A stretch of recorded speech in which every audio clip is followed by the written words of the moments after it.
Salut. Bonne nouvelle ce matin. Je ne sais pas si vous avez écouté les infos, enfin ceux qui sont encore branchés, connectés. Eh bien, Donald Trump qui vient d'activer un nouveau futur potentiel dans l'espace des variantes. Je ne sais pas si vous me comprenez. Et oui, Donald Trump veut faire la paix avec Kim Jong-un, c'est ça? Kim Jong, je n'arrive jamais à me rappeler de son nom. Bref, avec Trump. Ils vont faire la paix, ils vont se serrer la paluche, ils vont essayer de trouver des accords pour la dénucléarisation. Et oui, et c'est la meilleure chose à faire. De toute façon, on a passé, l'époque où on se regardait en chien de faïence et on passait son temps à se défier est révolue. Non, moi je trouve ça très bien ce qu'ils vont faire là. Et j'espère que ça va réussir parce que de toute façon c'est la meilleure des choses à faire. Moi je pense que Kim Jong-un, lui il veut juste qu'on le laisse tranquille et qu'on arrête de le menacer, etc. Et on peut le comprendre aussi, le mec maintenant on peut lui reprocher d'être un dictateur et tout ce que vous voulez, mais bon, si on compare la société coréenne et notre société décadente, je ne sais pas laquelle est la plus à plaindre. Bon, enfin, toujours est-il que moi je trouve ça plutôt intéressant et je crois que les deux sont sincères.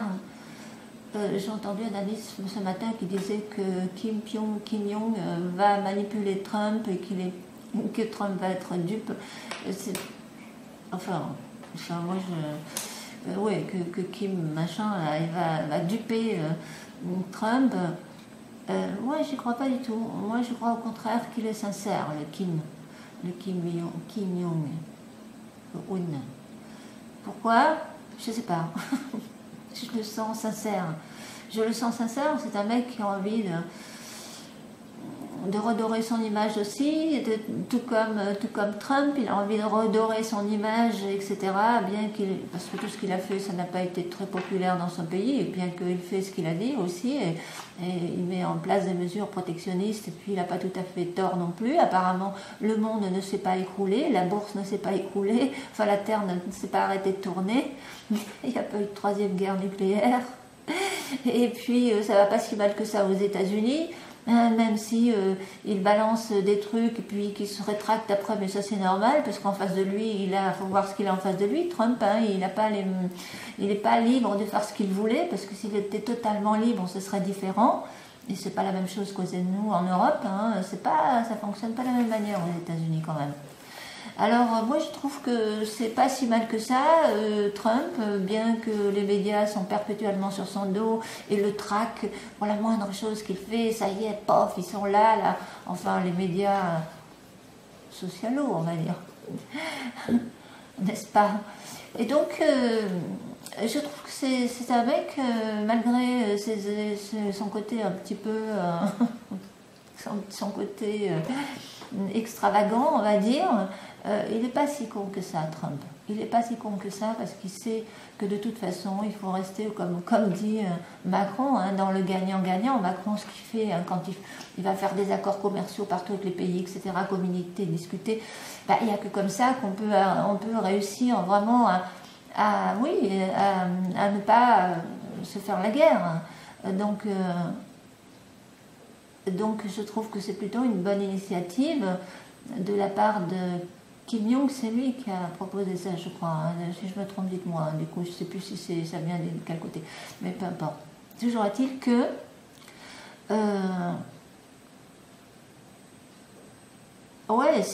pour moi, c'est très très positif. Alors, évidemment, ça ne plaira pas à certains conspirationnistes intégristes apocalyptiques qui sont dans les théories apocalyptiques. Ils vont probablement me rétorquer: ah oui mais non, mais c'est écrit aussi dans l'Apocalypse ou je sais plus où, dans Matthieu 24-14 ou ailleurs, que quand les hommes parleront de paix sur la terre, alors une ruine soudaine s'abattra sur eux. Ça sort souvent. C'est ça, les témoins de Jéhovah balançaient ça à chaque fois pendant les 3 mois où je suis restée avec eux, pas plus, je vous le dis tout de suite. Et oui, mais non. Vous savez, je vous dire, il y en a qui sont très forts en prophétie. Il y en a un autre qui avait prophétisé en 1984. Rampa, il s'est planté complètement. Il dit plein de vérités dans ce livre. Il est intéressant. Enfin, ceux qui veulent le lire, moi je trouve que c'est intéressant. Et bon, il y a des choses qui ça me parle, et puis d'autres pas. Et puis il faut lire ça un petit peu avec du recul quand même. Hein, pas croire non plus à 100% tout ce qu'il y a dedans. Toujours est-il que, puis il fait des bonnes mises en garde contre les charlatans spirituels. Toujours est-il que pour ce qui est des prophéties, il s'est planté complètement. Hein. Il avait prévu donc déjà une guerre entre les États-Unis et la Chine pour 1984. Il avait vu les continents qui sont engloutis carrément, enfoncés dans la mer. En 2004, il devait y avoir l'arrivée des extraterrestres et des guerres dans le ciel entre les humains et les extraterrestres, etc. Enfin, et puis plein d'autres choses qui ne se sont pas du tout réalisées, à part la guerre du Vietnam, là il a vu juste, mais bon, voilà. Mais après, je ne sais pas si vous allez le retrouver dans le PDF, parce qu'il y a un PDF des univers secrets de Rampa, l'Obson Rampa, sur Internet, vous regarderez. Moi j'ai ça à la page 187 par là. Mais c'est curieusement, je n'ai pas bien regardé, je ne sais pas si je trouve la même chose. Toujours est-il que, pour moi, c'est une vraie bonne nouvelle, ce qui prouve que ce qu'il y a dans les futurs potentiels qu'il y a dans l'espace des variantes, c'est le terme de David Zeland dans son livre,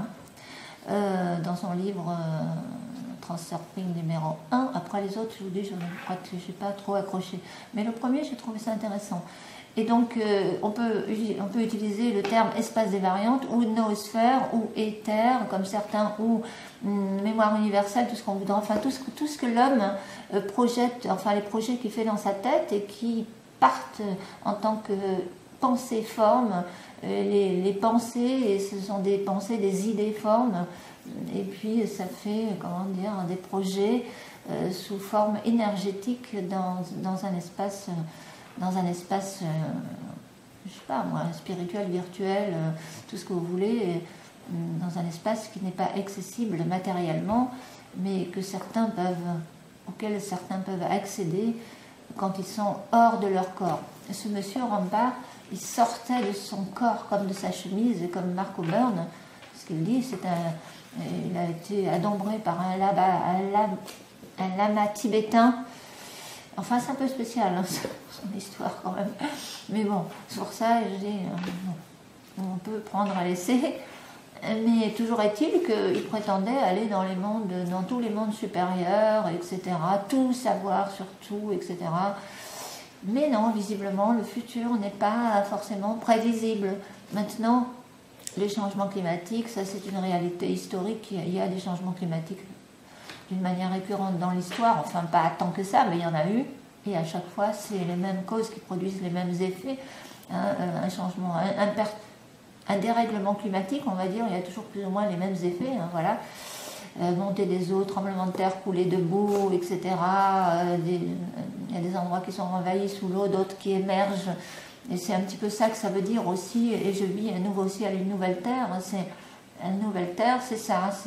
Il y a des endroits où l'eau va recouvrir, et puis des continents qui vont peut-être disparaître. Mais tout ça, c'est des choses qui sont déjà effectivement arrivées, auxquelles on ne peut rien, et qu'on devra peut-être, oui, il faut prévoir, il faut s'adapter, tout simplement, s'adapter. Donc on n'a pas besoin d'être voyant, prophète, pour arriver à décrire les conséquences d'un dérèglement climatique, hein, que ce soit des disettes, sécheresses, enfin tout ce que dit Rorschach dans ses vidéos. C'est pas besoin d'être prophète, hein, pour ça, hein. C'est très facile à prévoir, hein. Et oui. Alors, et puis bon, pour ce qui est des guerres, je vous dis, c'est quand même sacrément. Alors imaginez un petit peu tous les gens, je sens que ça va couper, il n'y a plus de batterie dans mon Lumix. Tant pis, hein, je vous dis merci, au revoir. Bon, merci pour l'écoute et à bientôt, tout de suite, parce que ça va couper, mais je vais quand même continuer un petit peu. Tous ceux qui attendent, après, moi je m'adresse à toutes les personnes qui sont dans l'attente sur Internet de la fin des temps, la fin du monde, la troisième guerre mondiale. Arrêtez avec ça, mais arrêtez avec ça. Ne soyez pas fataliste comme ça, parce que sinon, je vous dis, vous allez vous pourrir la vie.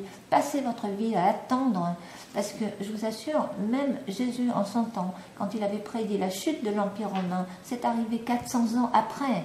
Si vous voulez attendre tout ce temps, les témoins de Jéhovah qui croyaient que c'était pour 1974, rien ne s'est produit. Enfin, eux, ils sont complètement dans leur idéologie, c'est spécial.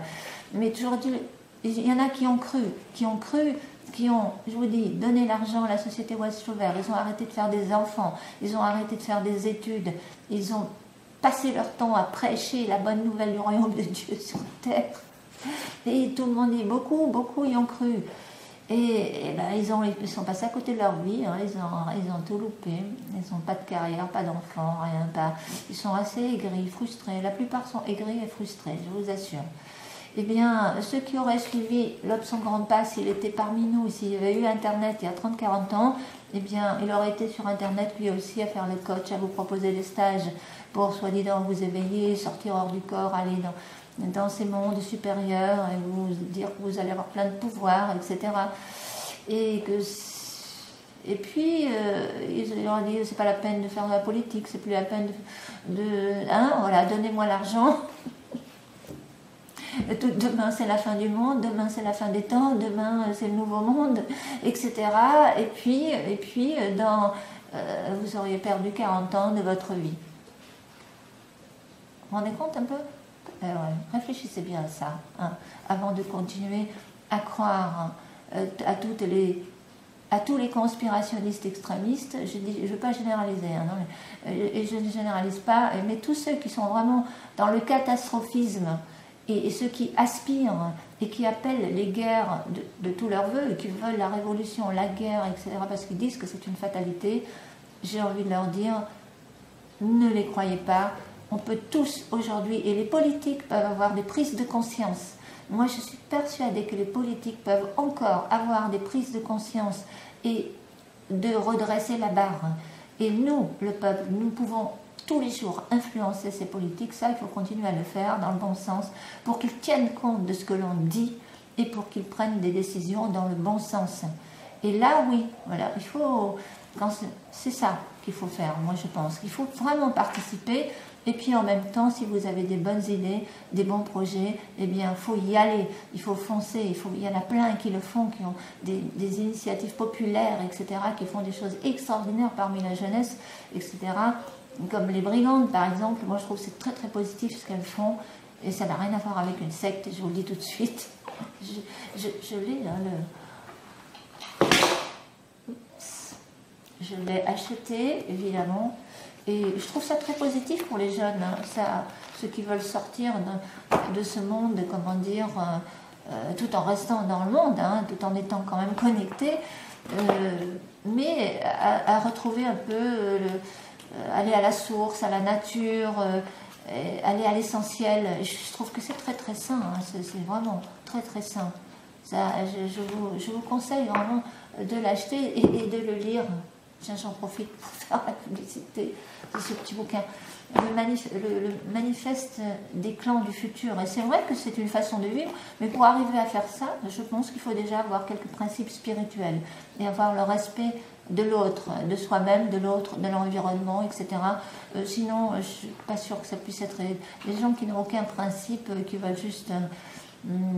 c'est un objectif très, très ambitieux, hein, ce qu'ils font, moi je trouve. Et vraiment, oser prétendre que c'est une secte, il faut vraiment le faire. Hein, il faut vraiment le faire parce que les gens qui sont très ouverts d'esprit, qui s'intéressent à l'art, la musique, à tout, mais qui ne veulent pas subir, comment dire, les conséquences délétères de notre société hyper matérialiste, hyper consumériste, qui de toute façon, si on ne change pas, ben oui, là, on risque on risque d'aller vers la catastrophe. Ça, c'est sûr. Mais on peut encore, je pense qu'on peut encore renverser la tendance. Je suis une éternelle optimiste et je crois qu'il faut pas sombrer dans le négativisme, le fatalisme, le pessimisme. C'est horrible. Je veux dire, vous savez, sur Internet, hein, je sais certaines vidéos qui qui sont sûrs qui vous balancent à longueur de temps, tout ça, là, c'est... Enfin, moi, j'écoute plus, hein, je vous le dis tout de suite. Voilà, ça, j'ai écouté 1 ou 2 fois, mais stop, quoi. Alors, bonne nouvelle, enfin, c'est surtout sur cette nouvelle que je voulais vous... Hein, vous trouvez que c'est une bonne nouvelle? Vous y croyez? Allez, c'est ça la question que je vais vous poser. Est-ce que vous y croyez? Est-ce que vous croyez Trump et Kim Jong-un sincères? Eh ben moi, j'y crois sincère. Et j'ai envie qu'ils arrivent à un accord. Et je vais prier pour ça. Je vais leur envoyer plein d'énergie positive. Faites ça avec moi.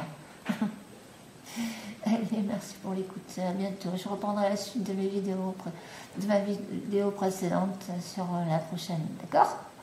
Ciao.